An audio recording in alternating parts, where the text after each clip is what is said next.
Qu'est-ce qu'un nombre entier relatif? Une représentation astucieuse. Bonjour et bienvenue sur Mathésis. Aujourd'hui, nous abordons l'ensemble des nombres entiers relatifs.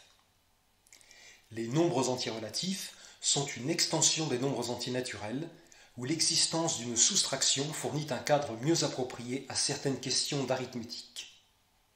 On peut les décrire de manière axiomatique, mais aussi les construire à partir de l'ensemble des entiers naturels et d'un peu de théorie naïve des ensembles. L'intuition des nombres entiers relatifs. Les nombres entiers relatifs forment un ensemble intuitif noté Z, qui est une extension de l'ensemble n des nombres entiers naturels. Voir la vidéo sur le sujet.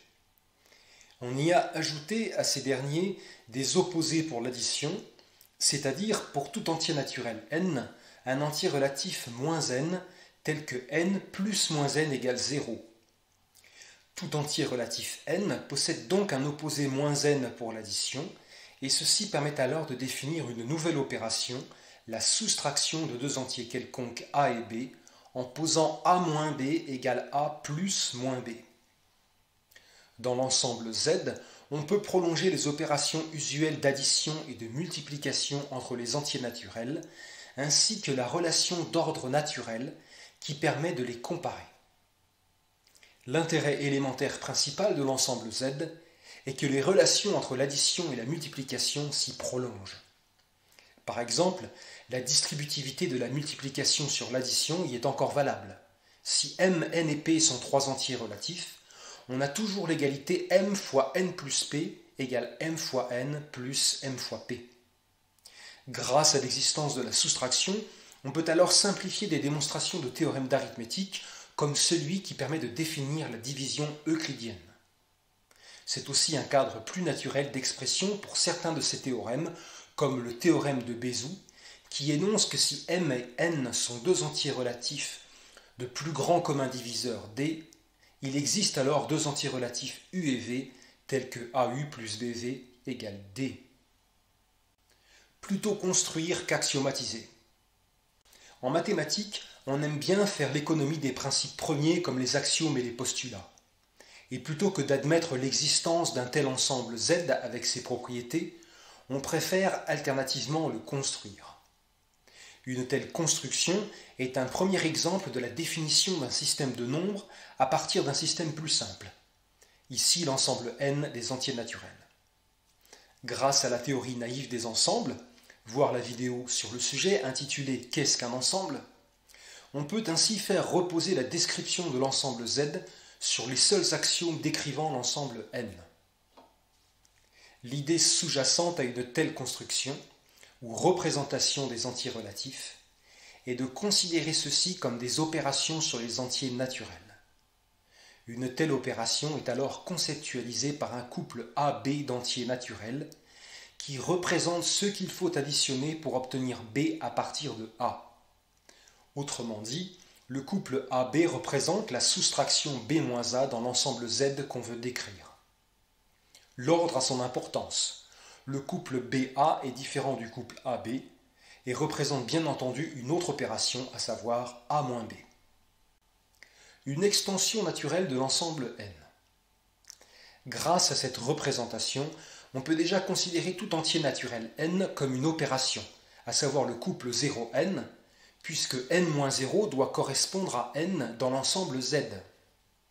Il faut remarquer ici que si A est un entier naturel quelconque, l'opération A plus n représente aussi l'entier naturel n. L'intérêt de la construction apparaît toutefois lorsque l'on choisit AB élément de n, tel que A est strictement supérieur à B, car dans ce cas le couple AB ne représente aucun entier naturel n, puisqu'il n'existe pas de tel entier tel que B-A égale n, puisque B-A serait strictement négatif. Cela signifie également que pour tout entier naturel n, on pourra représenter l'opposé moins n de n comme le couple n0. Mais attention, comme nous l'avons noté, plusieurs couples représentent la même opération entre deux entiers naturels, donc le même entier relatif. En effet, tout couple AB représente la même opération, à savoir B-A, que le couple A plus n, B plus n, pour n un entier naturel quelconque, puisque B plus n moins A plus n est égal à B moins A. Ceci signifie que ce n'est pas l'ensemble des couples AB d'entiers naturels qui doit représenter l'ensemble Z des entiers relatifs. En fait, on dit que deux couples AB et CD sont équivalents s'ils représentent le même entier relatif intuitif. Et cela revient à dire que B moins A égale D moins C, autrement dit que A plus D égale B plus C. Un nombre entier relatif est donc un ensemble de couples AB de nombres entiers naturels équivalents qu'on note AB entre crochets. Nous dirons classe de AB. Ainsi, si AB et CD sont équivalents, on a classe de AB égale classe de CD et réciproquement. Sur la figure suivante, nous avons représenté des entiers relatifs à partir d'ensembles de couples d'entiers naturels équivalents. Les couples d'entiers naturels sont représentés comme nœuds du plan à coordonnées entières. Chaque demi-droite représente un entier relatif en reliant les couples qui représentent le même entier. Les demi-droites en rouge représentent les entiers strictement négatifs, la demi-droite bleue représente le zéro, et les demi-droites en vert représentent les entiers strictement positifs.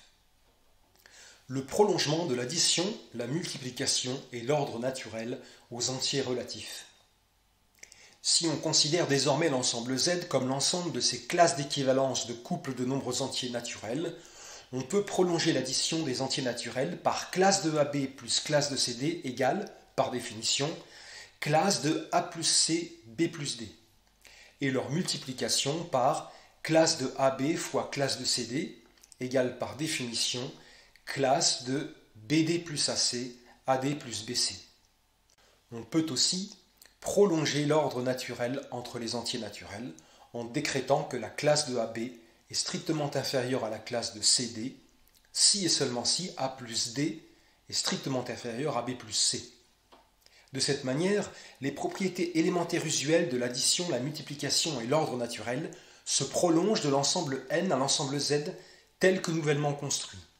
Et on remarque, et c'est le but de la construction, que tout entier relatif classe de AB possède désormais un opposé pour l'addition, à savoir classe de BA, puisque par définition, on a l'égalité classe de AB plus classe de BA égale classe de A plus B égale classe de 0, 0, et que 0, 0 est évidemment le zéro de l'addition. On pourrait démontrer toutes les propriétés intuitives de l'ensemble Z à partir de cette définition. En conclusion, une fois qu'on a compris cette construction, pour n un entier naturel, on peut encore noter n l'entier relatif classe de 0n et moins n l'entier relatif classe de n0, puis oublier tout ce qu'on vient de faire pour utiliser les entiers relatifs comme on en a l'habitude. Seulement, on sait désormais que l'ensemble Z des entiers relatifs peut être décrit à partir du seul ensemble n des entiers naturels et de ses axiomes, et des principes de la théorie naïve des ensembles. C'est tout pour aujourd'hui. N'oubliez pas de vous abonner et de donner un vote positif si vous avez appris quelque chose. À bientôt sur Mathésis.